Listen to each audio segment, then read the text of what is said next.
The fluorescent lights of Titan Defense Systems hummed overhead as Michael Torres pushed his maintenance cart across the polished floor of the testing facility. At 42, his hands bore the calluses of hard labor, his uniform pressed but worn at the edges. Above him, a group of executives crossed the observation deck, their voices echoing off steel and glass. Among them strode Isabella Harrington, 34, CO for 8 months now. Her designer heels clicked against the metal grating with the rhythm of authority. She paused, glancing down at the man below, and her voice carried across the cavernous space with surgical precision. Watch your step down there. Wouldn't want you accidentally touching equipment that requires an actual education to understand. The laughter that followed was sharp and immediate. Michael's hands stilled on the mop handle. His eyes lifted, not to Isabella, but to the experimental aircraft suspended behind reinforced glass. A machine he understood better than anyone in that room could imagine. Isabella Harrington had inherited Titan Defense when her mother collapsed during a board meeting, a stroke that left her partially paralyzed and unable to speak. Isabella had been in Singapore negotiating contracts when the call came. She'd flown home to a company in crisis and a legacy she wasn't certain she deserved. The funeral her mother never had was replaced with emergency meetings. The board, all men, all older, watched her with barely concealed skepticism. A woman barely in her 30s, they whispered, playing dress-up in her mother's corner office. So Isabella became ICE. She cut departments, restructured teams, and built walls so high that even her own reflection became a stranger. Her mother had taught her that sentiment was weakness in business, that compassion was a luxury reserved for those who'd already won. When Isabella looked in the mirror each morning, she practiced her mother's expression, the one that said nothing and no one could break her. But something already had. Michael Torres had been broken long before he arrived at Titan Defense. He'd been a Navy pilot, flying F/A-18 Super Hornets with the Ghost Squadron, an elite unit whose missions remained classified. He'd flown through hostile territory, pulled maneuvers that defied human limits, and saved lives that would never know his name. The mission over the Pacific changed everything. His squadron leader's hydraulics failed at 30,000 feet. Michael broke formation, stayed with him through a storm that turned the ocean into a wall of rage. They both survived, but Michael's aircraft took enemy fire during extraction. He ejected over open water and spent 3 days on a life raft before rescue arrived. The spinal injury ended his flying career at 35. Honorably discharged, decorated with medals he kept in a drawer, he returned to a civilian life that fit like borrowed clothes. His wife, Rebecca, had been his anchor. When cancer took her during his recovery, he couldn't even stand at her funeral without pain shooting down his legs. Now he lived in a cramped apartment with his daughter, Emma, age 9. She had her mother's laugh and his love for the sky. Every night he told her stories about flying, about clouds that looked like mountains and stars that guided pilots home. He never told her why he stopped. Medical bills had drained his savings. VA benefits covered some expenses but not enough. The only job that allowed him to bring Emma after school was janitorial work at Titan Defense. She could sit in the corner with her sketchbook, drawing aircraft while he cleaned. It was humiliating at first, working where men like him had once been legends. But Emma could breathe the same air as the machines and that made it bearable. Emma sat in the corner of the hangar most afternoons, sketching aircraft designs with startling accuracy. Engine placements, wing configurations, thrust vectors. A young technician named David noticed once and spent half an hour explaining aerodynamics while she absorbed every word. Michael watched from a distance, bucket in hand, and felt something crack open inside his chest. This was why he stayed. For her. Isabella found Emma in the restricted prototype area on a Wednesday.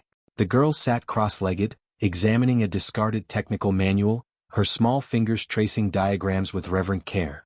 Isabella's heels announced her before her voice did. Who authorized a child in this facility? Emma looked up, startled. Her eyes were wide and dark, innocent. I was just reading. I didn't touch anything.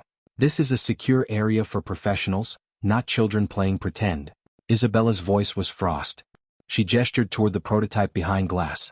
Do you have any idea what that represents? More than your father makes in a decade. More than you'll ever understand. Emma's face flushed. She stood, clutching the manual against her chest. I'm sorry. I just wanted to learn. Where's your parent? Michael came running, his breathing labored from climbing 2 flights of stairs. Someone had radioed that his daughter had wandered into restricted space. Panic had gripped him the entire way up. Ma'am, I apologize. She won't. Won't what? Trespass into a billion-dollar facility again? Isabella's gaze swept over him with dismissive efficiency, taking in his uniform, his cart, the evidence of manual labor. You think mopping floors will somehow get you closer to these machines? To this world? The words hung in the air like a sentence. The few technicians nearby froze, pretending not to listen. Someone stifled a laugh. Michael's jaw tightened, his hands curling into fists before consciously relaxing. He'd learned which battles to fight. Not here. Not in front of Emma. He took his daughter's hand, gently extracting the manual and placing it on a nearby workstation. Come on, sweetheart. Let's go. As they walked toward the exit, Emma whispered, Dad, you used to fly planes, didn't you? He looked down at her, his throat tight. Yeah, kiddo. But now I just want you to grow up in a world that still has sky to dream about. That night, Michael sat on his bed, staring at his right forearm in the dim light. The tattoo was still there, hidden beneath long sleeves, a pair of wings wreathed in storm clouds with the words, Ghost Squadron, inscribed below. He hadn't looked at it in months. It reminded him of everything he'd lost. The sky, Rebecca, the version of himself that believed he mattered. But it also reminded him of what he'd saved. His squadron leader. The rescue team in the typhoon. The pilots who made it home because he stayed. He pulled his sleeve down and went to check on Emma. She was asleep, her sketchbook open on her chest, a half-finished drawing of a fighter jet visible in the moonlight. He kissed her forehead and closed the book gently. You'll fly one day, he whispered. With your wings and mine. David Chin was a senior engineer at Titan Defense, 60 years old with a pronounced limp from a helicopter accident in his 20s. He'd seen countless faces come and go, but something about Michael Torres lingered in his mind. The way Michael moved, precise, economical, efficient, reminded David of someone. Not a maintenance worker. A pilot. One evening, David pulled an old photograph from his desk. It showed a military ceremony from 2015, honoring the Ghost Squadron after a classified rescue mission in the South China Sea. The image was grainy, faces half-shadowed by formal lighting, but David had been there. He'd shaken hands with every pilot in that room. He squinted at the faces. Third from the left. Same build, same jawline, same haunted eyes. The man in the photo wore a dress uniform with ribbons across his chest. The man in the hangar wore coveralls and moved like a ghost. But David knew. He'd seen enough broken heroes to recognize one. The next morning, David approached a younger colleague named Sophie in the break room. You ever hear about the Ghost Squadron? Sophie shrugged vaguely. Weren't they all killed in some classified mission? That's what they said.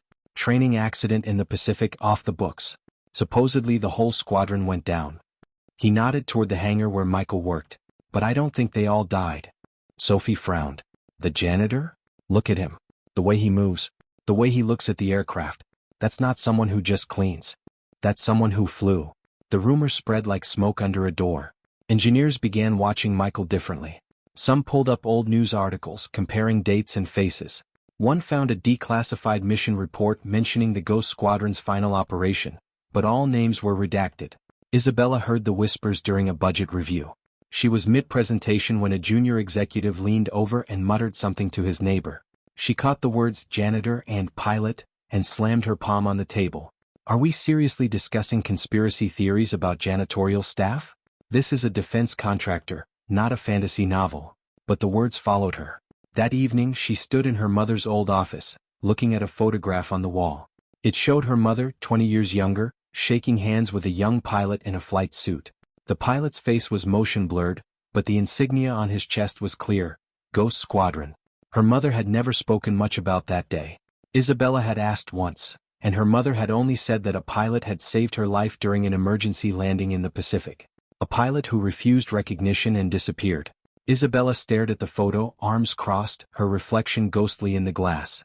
She thought about Michael's face, the way he'd looked at her when she insulted him.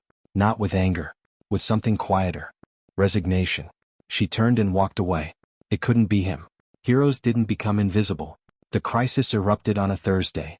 Titan Defense's revolutionary engine, the Apex 9, designed to redefine fuel efficiency in military aviation, was scheduled for demonstration before defense officials, journalists, and a Pentagon delegation. It was Isabella's moment to prove herself, to silence the doubters, to show she was more than her mother's daughter. During pre-launch testing, pressure readings destabilized. The combustion chamber fluctuated wildly between safe and catastrophic levels. Engineers crowded monitors, voices rising in panic. Isabella stood at the center, arms crossed, face controlled. Inside her heart hammered. Fix it now. A lead engineer shook his head. We don't know what's wrong, Ms. Harrington. Every component checks out. Then check again. The demonstration is in 4 hours. Michael was cleaning 20 feet away near the back wall. He'd learned to make himself invisible during crises, but he couldn't help glancing at the projected schematic. He saw it immediately. The secondary intake valve was installed backwards. At altitude, it would create a feedback loop, destabilizing the chamber and causing catastrophic failure at 25,000 feet. The kind of mistake that killed pilots. He hesitated. This wasn't his place. He was a janitor. He had no authority, no credentials, no voice. But then he thought of Emma sketching aircraft in her notebook. He thought of the pilots who would fly this engine. He thought of his squadron leader, the one who went home because Michael stayed. He set down his mop and stepped forward. "Excuse me." Isabella turned, irritation flashing. "What?" "The secondary intake valve. It's reversed. That's causing the pressure variance. It'll fail at altitude." The room went silent. Engineers stared. Someone laughed nervously. Isabella's expression darkened. "I don't need maintenance staff giving me engineering advice." But David was already pulling up the valve diagram on his tablet, his fingers moving quickly. His face went pale. "He's right." Isabella turned sharply. "What?" The installation team reversed the flow direction. "If we launch this, the engine fails at 25,000 feet. The lead engineer confirmed it minutes later. They had 36 hours to fix it. The room erupted into controlled chaos. Engineers scattered. Isabella stood frozen, then turned to Michael. He was already walking back to his cart. "Wait." He stopped but didn't turn. "How did you know?" Michael glanced over his shoulder. "Lucky guess." He picked up his mop and walked away. But David watched him go, and his certainty became absolute. That wasn't luck. That was years of experience at altitude. That was someone who'd flown. The demonstration day arrived under overcast skies. The hangar filled with contractors, reporters, military officials, and a senator from Armed Services. The Apex 9 engine sat mounted on a test rig, gleaming under industrial lights. Isabella delivered her speech with practiced confidence, discussing innovation, American engineering, the future of aviation. She didn't mention the sleepless nights or the janitor who'd saved them. The test began. The engine roared to life, a sound that shook walls and rattled windows. For 90 seconds, everything was perfect. Pressure steady. Fuel burn efficient. Thrust exceeding projections. Isabella allowed herself a small smile. Then the pressure gauge spiked. Red lights flashed. Alarms shrieked. Smoke poured from the combustion chamber, thick and black. Sparks exploded outward, and suddenly flames engulfed the test rig. People screamed. Security rushed forward.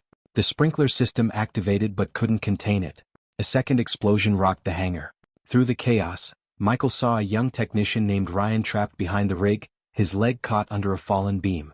Flames spread across the floor, reaching for him. Ryan screamed, pulling at his leg, face twisted in terror. Michael didn't think. He ran. Isabella shouted after him, but he didn't hear. He vaulted a barricade, grabbed a fire extinguisher, and sprayed a path through flames. The heat was overwhelming, pressing against his skin. His lungs burned, his eyes watered, but he kept moving.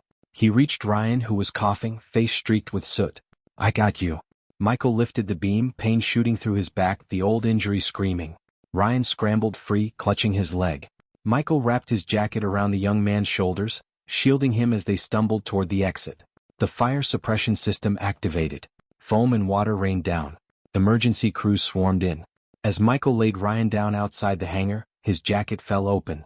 His sleeve had torn in the chaos, ripped from shoulder to elbow. There, on his forearm, stark against his skin, was the tattoo.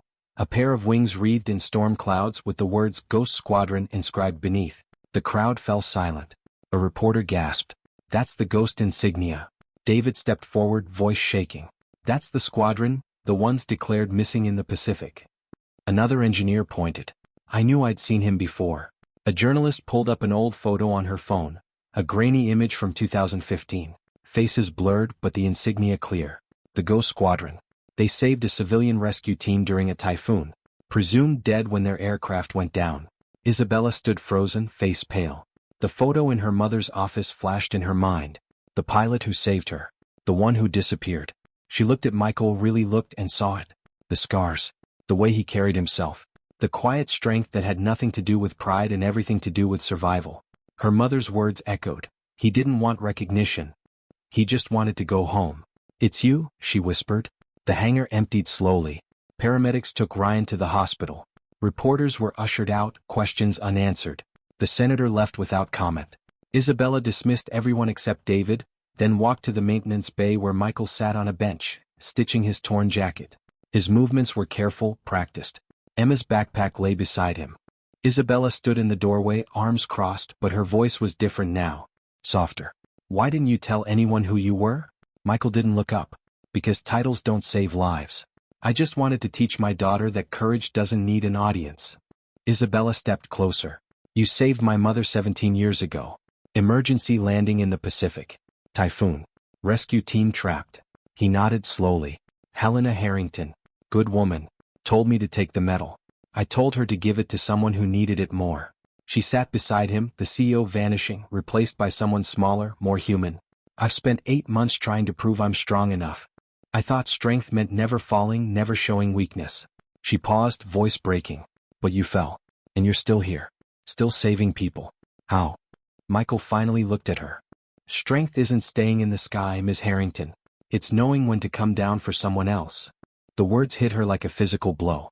For the first time in years, Isabella felt the weight she'd been carrying crack open. Tears filled her eyes and she didn't stop them. I'm sorry, she whispered. For what I said. For how I treated you. Michael tied off the thread. You were scared. I know what that looks like. I've been scared every day since I stopped flying. Then why stay here? Why work in a place that reminds you of what you lost? Because my daughter needs to see that even when you lose your wings, you don't lose your sky. They sat in silence. Two people who'd been flying alone, finally landing in the same place. What happens now? She asked. Michael picked up Emma's backpack. Now you decide what kind of leader you want to be. The kind who pushes people down to stay on top, or the kind who lifts people up so everyone can fly. Isabella wiped her eyes and stood. I want to be the second kind. Then let's start tomorrow. 3 months later, the Ghost Foundation opened its doors on a bright Saturday morning. The ribbon-cutting ceremony was small, intimate, but somehow more important than any corporate event Isabella had overseen. Emma stood at the front, holding oversized scissors, her smile proud. Michael stood beside her, wearing a button-down instead of coveralls. Isabella stood on the other side, no longer the untouchable CEO, but someone who'd learned to be human again. Behind them, a new prototype gleamed on the tarmac, painted with the storm-wreathed wings and the words Ghost Squadron along its fuselage. 50 children from underserved communities filled the hangar, eyes wide as David and other engineers explained thrust, lift, drag, and dreams. They were kids from neighborhoods where college seemed impossible, where the sky was just something above the buildings. One boy, no more than 8, raised his hand. Can anyone learn to fly? Michael crouched to meet his eyes, the same way he did with Emma every night. Anyone willing to fall first? The boy grinned, his future suddenly bigger than it had been 5 minutes ago. As the sun set, casting gold across the runway, Michael walked to the new prototype. He ran his hand along the fuselage, feeling the cool metal, the rivets and seams and promise of flight. Isabella joined him, heels replaced with sneakers. Do you ever miss it? Flying? He nodded. Every day. But I found something better. What's that? A reason to stay grounded. She smiled and it was genuine, unguarded. My mother used to say the best pilots aren't the ones who fly the highest. They're the ones who bring everyone home. Michael looked at her, really looked. Your mother was a wise woman. She learned it from you. They stood in silence, watching the sun dip below the horizon. Inside, children laughed and dreamed. For the first time in a long time, neither Michael nor Isabella felt alone. They'd both fallen. They'd both learned to fly again, just in a different way. The evening grew quiet. Children had gone home, clutching brochures and scholarship applications and dreams that felt suddenly possible. Michael walked to the edge of the runway, wind cool against his face, carrying the scent of jet fuel and possibility. He rolled up his sleeve, revealing the tattoo fully, the storm-wreathed wings still sharp after all these years, still proud. Isabella approached slowly. Can I ask you something? Sure. Why didn't you hate me when I insulted you? He shook his head with a slight smile. I didn't hate you. I saw myself. She frowned. What do you mean? You were terrified of falling. So you pushed everyone else down first. Made them small so you could feel big. I did the same thing after I lost my wings. Pushed away everyone who tried to help. My friends, my therapist, even Rebecca for a while. Until Emma reminded me that falling doesn't mean you're broken. It just means you're human. Isabella's eyes filled with tears, but this time from relief. From the unbearable lightness of finally being seen. I don't know how to be human anymore. Then let me teach you, Michael said gently. The same way you're teaching me to build again. to hope again. She looked at him and something passed between them. Not romance, not yet, but the beginning of something deeper. Trust, partnership, understanding. Deal, she said. He reached out his hand. She took it. Above them, the prototype's engines hummed softly, the storm-wreathed wings painted on its side catching the last light of day, glowing like embers. It wasn't just a plane anymore. It was a promise. A legacy. A reminder that even when you fall, you can still teach others to fly. And sometimes, if you're very lucky, you find someone willing to fly with you. Michael looked up at the sky, at the first stars beginning to appear, and thought of Rebecca. He thought of the missions he'd flown, the lives he'd saved, the man he used to be. And he realized something he'd been too afraid to admit for years. He hadn't lost his wings. He'd just learned to use them differently. To lift his daughter up.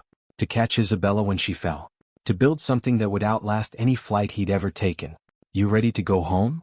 Isabella asked. Michael smiled. "Yeah. Let's go."